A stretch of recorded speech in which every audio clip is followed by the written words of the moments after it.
there are times akka malli when I have seen myself when I'm really busy, ఎక్కువ వర్క్లో ఉన్నప్పుడు ఇదంతా చూసే టైం ఉంటుంది. బేసిక్గా పని లేకుండా ఉన్నప్పుడే నాకు చూస్తూ ఉంటాను, దానికి రియాక్ట్ అవుతుంటాను. అందుకే I want keep myself busy, generate work. Body shaming చేస్తారు కదా అ లాట్.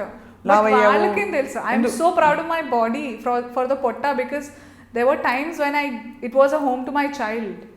సో అది అంత పెద్దగా ఉంది కాబట్టి వాడు అంత కంఫర్టబుల్గా పొట్టలో ఉన్నాడు. I'm very proud of my body. There is a liberated woman. కానీ ఒక విషయం చెప్పాను, నేను ఒకటి నోటీస్ చేశాను, చాలా కన్సర్వేటివ్ అండ్ కొంచెం టిపికల్ బ్రాహ్మిన్ ఫ్యామిలీలో పెరిగాను చాలా. దుపట్టాని గంజేసి ఇలా మా అమ్మ వేసేది నాకు. బట్ ఇప్పుడు షార్ట్స్ వేసుకుని చాలా మోడర్న్ డ్రెస్సెస్ వేసుకున్నప్పుడు నీకు ఎక్కడ కాన్ఫ్లిక్ట్ ఆఫ్ ఇది రాలేదా? అంటే అయ్యో నేను ఇలాగే పెరిగానా, లేకపోతే అమ్మ వాళ్ళు అండం కానీ, did you ever have an issue అలా ఎప్పుడు లేదా? No, to be honest no అక్క. ఎందుకంటే నాకు పెళ్ళికి ముందు కూడా అర్థమయ్యేది కాదు. అప్పుడు ఏంటి, అమ్మ నాన్న లేదని చెప్తే ఎందుకు అని అడిగేంత ధైర్యం కూడా లేదు. అవును, అలాంటి upbringing. But once I started dating my husband, to be honest నేను హైదరాబాద్లో పుట్టి పెరిగిన, నేను బిర్లా మందిర్ నాకు చూపించింది మా ఆయన. అంత frogs in the well, we were like college and school, college, ఇల్లు, ఎన్సీసీ క్యాంప్లో I met him. And I don't want to blame him. I want to give the credits and matter. Like, I'm proud of everything. If you want me to relive everything, I want it the same way. అది positive thinking, అది okay. There are a share. Ayyo, my dad chala ante he was into politics and ayyo, I'm telling you, it's very nightmarish. అదే అందుకే పాలిటిక్స్లో ఉండి conservative family ఉండి first time entertainment యాంకరింగ్లోకి వచ్చినప్పుడు naturally కొంచెం గ్లామరస్గా కనిపించాలి. Some times wearing short dresses, అందులోనూ height మంచి టాల్ బ్యూటిఫుల్ హైట్. మీరు అడిగిన క్వశ్చన్కి నాకు ఎప్పుడు అలా ఎందుకు అనిపించలేదు అంటే, నేను అలాంటి నా చుట్టూరా అలాంటి వాళ్ళు లేరే, అందుకేనేమో. లైక్ అమ్మ వాళ్ళు ఎప్పుడు ఆపలేదు? No, never. ఐ థింక్ వాళ్ళు at a point of time దీనికి ప్రపంచం తెలియదు, లోకజ్ఞానం లేదు అనే వరకు నన్ను చూసుకున్నారు. ఆ తర్వాత when they knew I can take care of myself, they were happy. And yeah, they've seen how I speak, how I conduct myself. And there were times అమ్మని అయినా మా ఆయనని, మా అత్త మామని కూడా ఆడియో ఫంక్షన్స్కి తీసుకొచ్చేదాన్ని నేను. So they kind of got a hold of the atmosphere అక్కడ. So there are bad people everywhere. But I strongly believe treat people the way you are, not the way they are. ఇప్పుడు ఒక చెడ్డవాడు ఉన్నాడు, వాడిని చెడ్డవాడని treat చేయకూడదు. నువ్వు ఎంత మంచో ఆ రకంగా ట్రీట్ చేస్తే somewhere it will affect him. నీ ధర్మంలో నువ్వు ఉండాలి, అంతే కదా? నువ్వు చెప్పేది అదే కదా, నీ ధర్మంలో నువ్వు ఉండాలి. అంటే నీ నేచర్ ఏంటో తెలుసుకొని నీ నేచర్ ప్రకారమే ఉండాలి. డోంట్ అంటే వాళ్ళు ఎలాంటి వాళ్ళు అన్నట్టు ట్రీట్ చేయొద్దని నేను అనుకుంటా. Because somewhere that effect will be there, that impact some day. ఇమీడియట్గా లేకపోయినా అరే అప్పుడు అలా ఉన్నా కూడా అనిస్తే అలా ఎంత బాగుండింది అనేది ఉండాలి అని నేను అనుకుంటా. That's how you give the chain of ఏమంటారు అదే goodness and it pass on. రైట్గా చెప్పిన మాట ఏంటంటే అను, పబ్లిక్ లైఫ్లో ఉన్న వాళ్ళకి వాళ్ళ మనుషులు గారు వాళ్ళు పర్ఫెక్ట్గా ఉండాలి అని చాలా అసలు హ్యూజ్ ప్రెషర్ పెట్టేస్తారు. రూత్లెస్.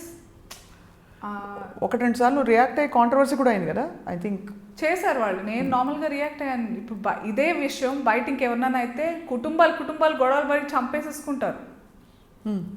నేను ఒక మాట ఎదురు అనేసేసరికి అంటే I reacted for myself and it is not right for them. Oh you mean to say for the abuse. అది కూడా లైక్ నా ఆలోచనే, నేను అదే అంటున్నా కదా, నాకు డిప్లొమసీ తెలీదు. తెలిసిన తర్వాత నేను డిప్లొమాటిక్గా ఉండాలని అనుకోలే. I didn't make that choice.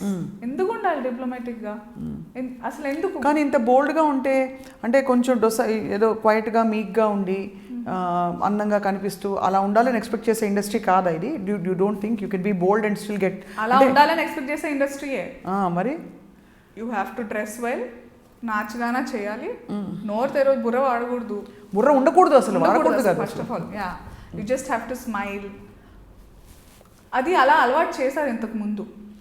నీకు అలాంటి ఇన్సిడెంట్స్ అయ్యాయి ఎప్పుడైనా వేర్ నీ బుర్ర వాడి నీకు అది అంటే because you're very brainy intelligent? Everyday.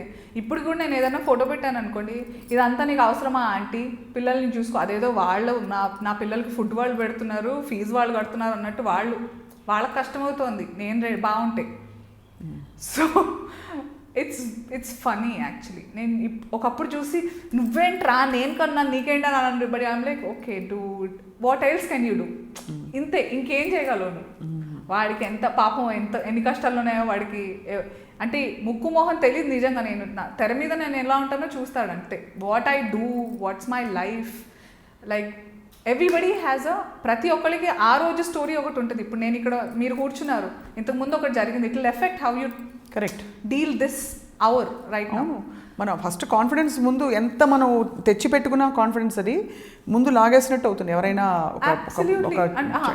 కానీ ఇప్పుడు నేను లైటా పిచ్చ లైటా అస్సలు నో. సో ఎవరికి ఆ పట్టింపులే లేవు. People forgot that everybody have their own back stories for what they do. ఏం చేసినా కూడా మనము మిస్టేక్స్ చేస్తాము. We're in the for example, నేను 5 ఏళ్ల క్రితం చేసిన ఏదైతే ఉందనుకోండి, ఇప్పుడు ఐ రిగ్రెట్ డూయింగ్ దోస్ అనుకోండి, but maximum I lead my life regrets ఉండకూడదు, పశ్చాత్తాపాలు లేని జీవితం గడపాలని నా ఉద్దేశం ఎప్పుడు ఉంటుంది. ఎలాంటి వాటికి రిగ్రెట్ అవుతుంటావు?